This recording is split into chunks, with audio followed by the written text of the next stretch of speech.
Absolutely.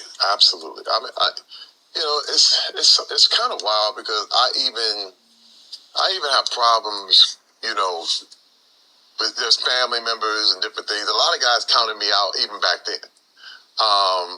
And now they're like, oh, okay, you did your thing and whatever. But it's one of the things where you never forget that. Right. You know what I mean? And I always felt like I had something to prove. Mm-hmm. And that was a part of the reason I got into football. Mm-hmm. But then also, once I got into entertainment, I knew there was no way back. Like, you got to understand, when I moved out I retired from the NFL and moved to LA with my wife, we didn't know anybody. We had to start from scratch. And I had my little severance package from the NFL, wasn't a lot of money. I didn't very make little a lot back of money. then. Very little. It's still very little right now. So don't feel bad. It's not like it's millions right now. Trust me. No, damn it. I thought these guys getting paid now. No, I guess not. But I was a journeyman, right. So I had to start from scratch, man. My first job in LA was sweeping floors, and there was a point where I thought, and then everybody had counted me out by then. I mean, even there was family members that were like, he had a chance, he blew it. Right. That was the consensus. And it was like, well, yeah, I told you this NFL thing. Did you have people to say, you know what, man, bro, you in the NFL, and you gave that up to come do this? Yep. First of all, they were looking at, like, why you keep getting cut? That was the other thing. Yeah. And it was like, obviously it's not working out. And it was just, it's one thing where you got a lot of people, family, friends, or so-called friends, waiting for you to fail. Right.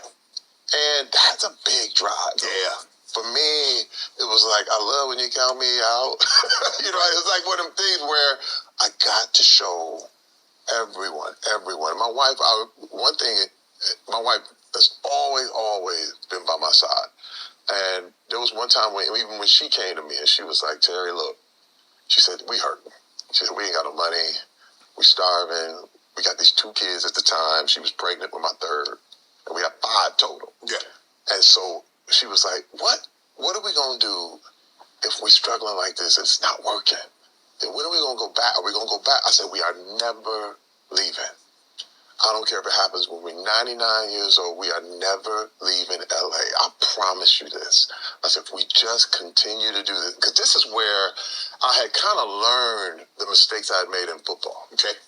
And I didn't have another chance on football. You know what I'm saying? It was kind of like, man, if I had just studied a little bit more, if I had worked a little bit harder, if I had really, really done what I should have been doing. Because that's the thing. You tell yourself you've been doing what you should be doing. But deep down, then you eat the cake. Yeah. And you hang out. Right. And you do that. And you stay up too late. And you don't go to bed. And you totally mess your stuff up. You show up late for the job interview and then be like, they didn't want me. They hated me.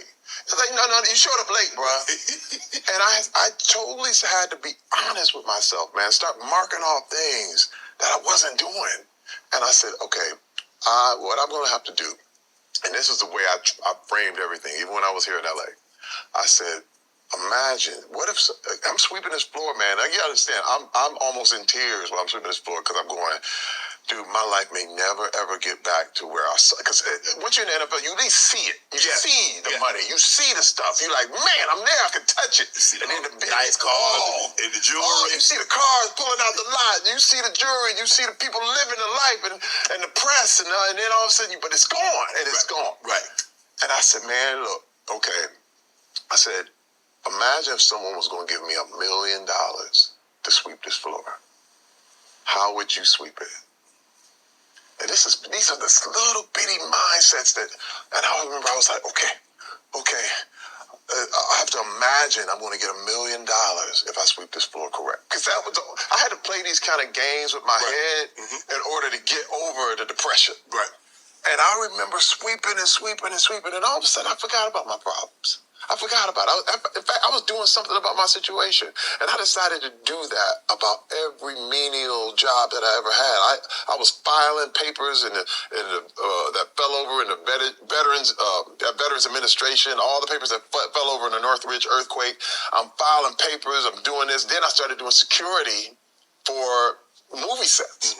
But it wasn't like bodyguard. It was literally I'm standing outside on the parking lot watching with a flashlight, watching it. But what I said is, what if someone gave me $1 million to watch this parking lot? I could make sure I had my batteries and my flashlight. I ironed my clothes. It was a mindset that I said, I'm going to reverse that bad attitude I had in the league that didn't get me where I wanted. I said, now every job I have to treat like that. And what's so crazy is that I started to do everything like that. Right. Like every little, it created a habit in me that kept me going. So it didn't really matter what people said. I felt like I was getting this imaginary reward. Right. If I just did a great job. Right. I